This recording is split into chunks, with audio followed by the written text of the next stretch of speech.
There's 4 factors when you're doing a strategic analysis of commercial real estate. The first is your political environment. The second is your location and site.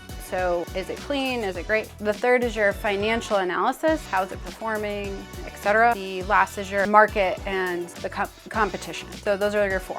Understand your political environment. That's important. Like, nobody wants to talk about politics. Politics they're dicey, they're polarizing. But when it comes to owning a commercial real estate asset, you are actually, like, think about this, right? You have a small town in Connecticut. You have, like, let's just say Marlborough, Connecticut, right? It's a small town. There are like 3 shopping plazas.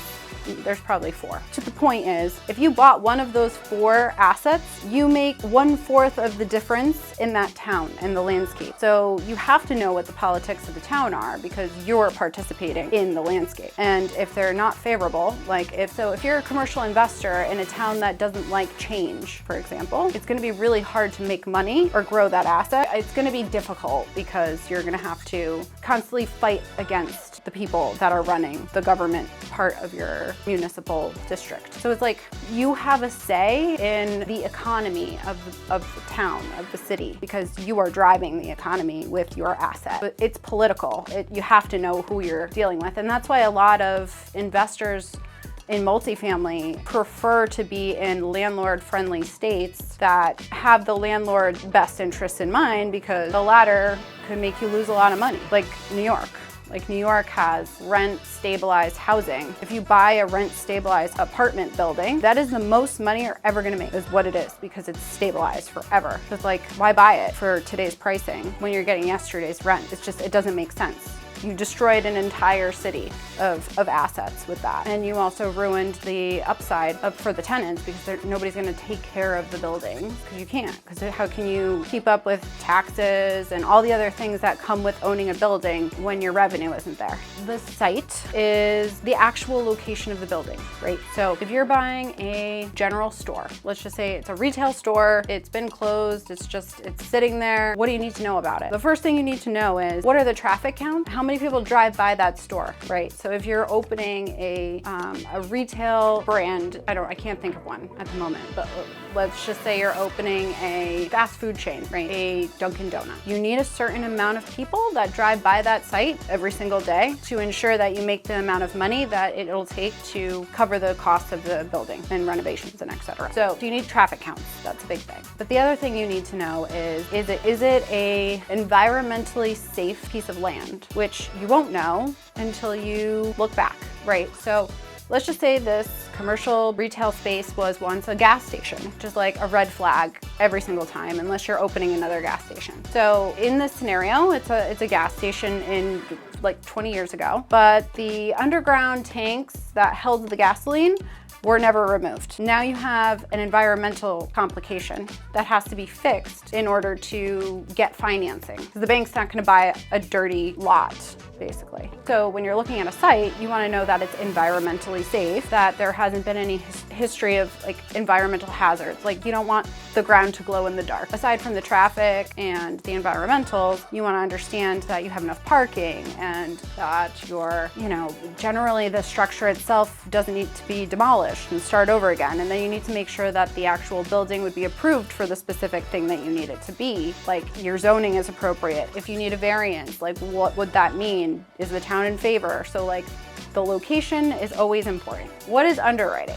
Underwriting is how you understand all of the finances within the building. So if you're looking at a multifamily as an example, and you're trying to understand how it's performing, underwriting that would mean capturing the leases. You might need to get 100 leases to understand, number one, how much the lease is for, what the term is, how long it's for, if there's any escalation within the leases, meaning that the lease itself goes up at a certain percentage every year. So that would be your income, your potential income. Then you have to understand vacancy. Vacancy would be kind of a standard rate. So you usually underwrite the vacancy factor for 10% if you're conservative. Some people use 5%, I use 10. And then from there, you can understand, okay, this is the income, this is the vacancy, meaning that you may or may not have this amount of income within that larger amount to get your base rental income. And there's always others. So you could have like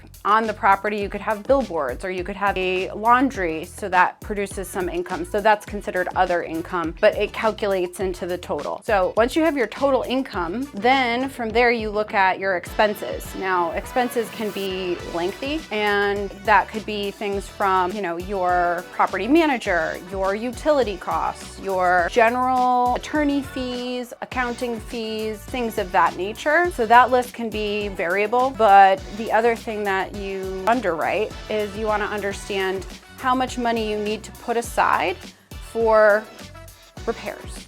So that could mean you're setting aside a certain percentage every month out of your income, and you factor that in as you're doing this calculation.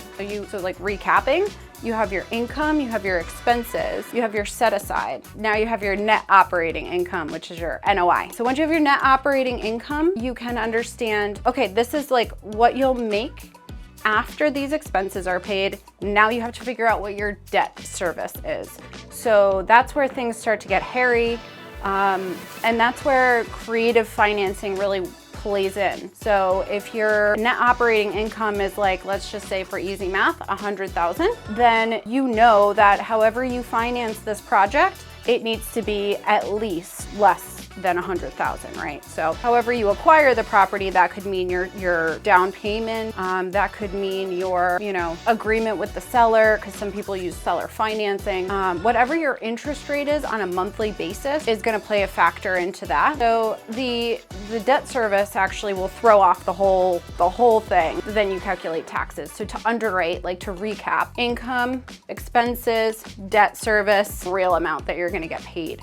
So if you are looking at an asset and you're thinking, oh, this is your cap rate, right? Your capitalization rate, which is, let's just say for easy math, it's 10%, meaning that for every year you're making 10% on this income. That means that after debt service, that percentage could go down to 5%. And so when you're looking at an asset, you're looking at opportunity cost. So if your opportunity cost in the marketplace for the S&P 500 is like 8 to 10% on average, then maybe it doesn't make sense to buy into an asset like real estate where your cap rate is only 5%.